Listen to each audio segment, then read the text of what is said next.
श्री राम समर्थ। दिसंबर 17।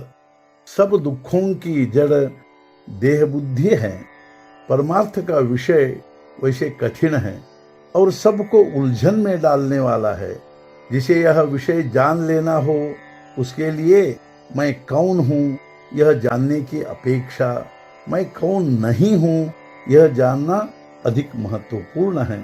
हम किसी पगडंडी से जाते हुए यदि रास्ता भूल जाते हैं और गलत रास्ते से चलने लगे तो उसके बाद हमारा सारा व्यवहार गलत होता रहता है।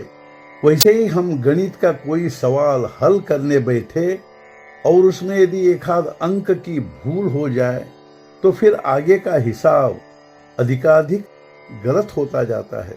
अथवा जैसे किसी रोग का निदान ठीक नहीं हुआ तो उस रोग के लिए जो दवाई निश्चित की जाती है वह योजना व्यर्थ जाती है।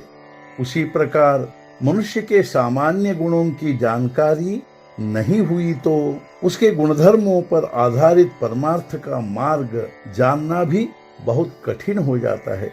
हम आनंद में रहे, सदा आनंद का वातावरण हो, ऐसा सभी को लगता है।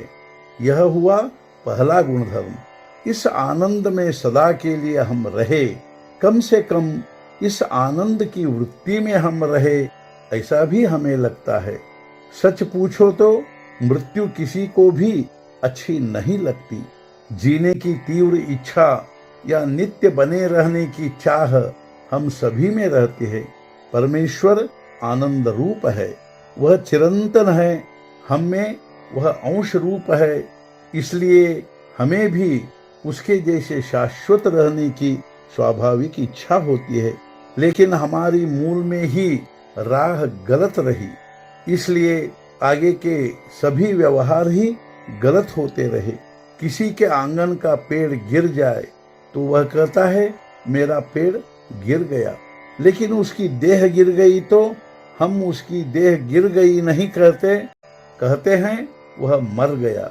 यानी आरंभ में भूल यह कि हम अपने को देह ही समझते रहते हैं और उसे अपनी समझकर उससे प्रेम करते हैं, यह पहली भूल है। बाद में इस देह के गुणधर्म अर्थात विकार हम में मिल जाते हैं और हम उन्हीं को बढ़ाते हैं, यह दूसरी भूल।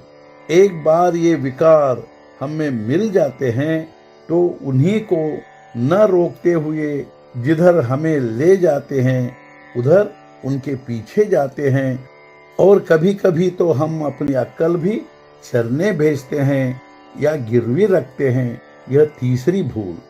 इस प्रकार हम भूले करते ही रहते हैं और हमारा जीवन का गणित ही साफ गलत हो जाता है।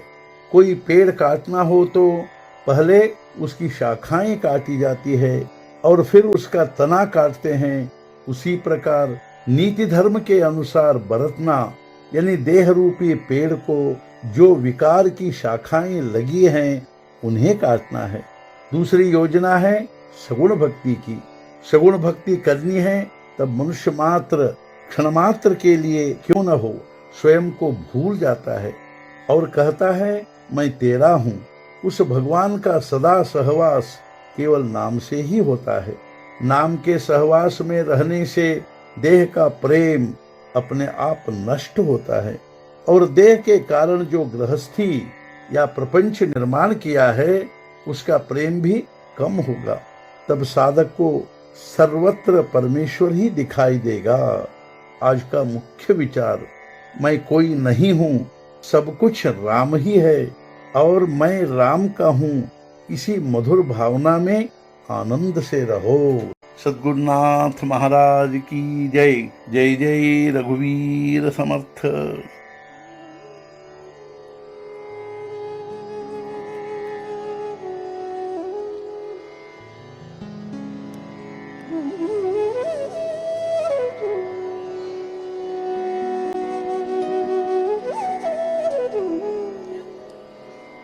Mm-hmm.